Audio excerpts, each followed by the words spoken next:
Bonjour, chers auditeurs, ici Éric Lantier au microphone et bienvenue à ce tour d'horizon du 16 novembre 2017.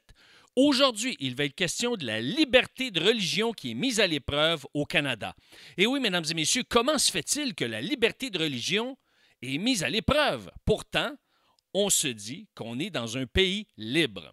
Eh bien, on n'est pas si libre que ça, mesdames et messieurs, parce qu'il y a énormément de lois et de contraintes qui nous obligent à être responsables et redevables. On est responsable face à l'État au niveau des lois, au niveau, par exemple, de notre charte et au niveau, évidemment, de plein de contraintes, par exemple économiques, des contraintes qui nous amènent à devoir se restreindre dans nos libertés. Mais là, ici, une des libertés fondamentales de notre pays qui est mise à l'épreuve, c'est la liberté de religion. Et je vous mets dans le contexte. La Trinity Western University, qui est une université chrétienne évangélique, située en Colombie-Britannique, eh bien, offre des programmes en théologie et à différents secteurs de l'activité intellectuelle, mais a décidé de mettre sur pied une faculté de droit pour former des juristes, des avocats, éventuellement des notaires, qui vont exercer leur profession, soit dans une entreprise privée, soit auprès d'une collectivité, d'une communauté, d'un groupe, ou auprès des individus, comme n'importe quel avocat.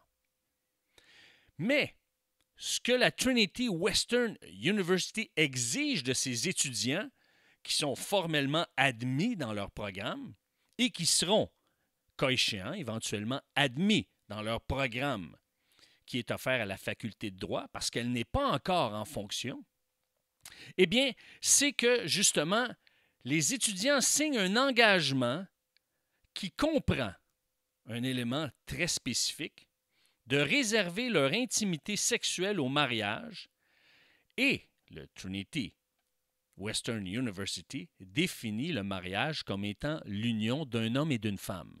Donc, vous vous imaginez que les lobbies LGBT, eh bien, lesbiennes, gays, bisexuels et transsexuels, s'opposent à ce qu'une université chrétienne puisse exiger un tel comportement de leurs étudiants.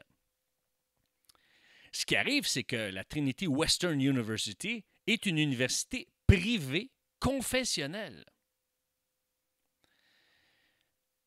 3 provinces s'opposent à ce que la Trinity Western University puisse former des juristes, des avocats. Ce sont la Colombie-Britannique, l'Ontario et la Nouvelle-Écosse. Et c'est pour ça que la Trinity Western University va devoir présenter sa cause à la Cour suprême les 30 novembre et 1er décembre prochains. Puisque cette cause-là peut avoir un impact juridique et social sur d'autres institutions au pays, eh bien, un groupe, un lobby chrétien qui représente les évangéliques au Canada auprès du gouvernement, le groupe s'appelle Evangelical Fellowship of Canada, qui ont un bureau à Ottawa, invite toutes les églises à une journée de prière le 26 novembre. Donc, chaque église dans sa communauté, dans son secteur, est appelée à organiser une journée de prière pour que le Seigneur puisse protéger nos libertés et nos droits, spécialement ce droit fondamental qui est la liberté de religion. Quel impact ça pourrait avoir? Eh bien, rapidement, puisque le temps file, eh bien, il y a peut-être d'autres établissements d'enseignement supérieur chrétiens au Canada qui pourraient être contraints de restreindre leur code de vie. Ça pourrait être d'autres organisations comme des écoles chrétiennes, des camps de jour chrétiens, des camps de vacances chrétiens, des églises, des missions. Et donc, ça pourrait avoir un impact puisque les chrétiens vivent différemment à certains égards, spécialement au niveau de la sexualité. Ils vivent différemment qu'une grande partie de la population. Alors c'est pour ça, je vous invite, moi aussi, à prier le 26 novembre pour notre liberté et à prier à ce que nos institutions puissent être protégées. Sur ce, chers auditeurs, je vous dis à la semaine prochaine. Au revoir.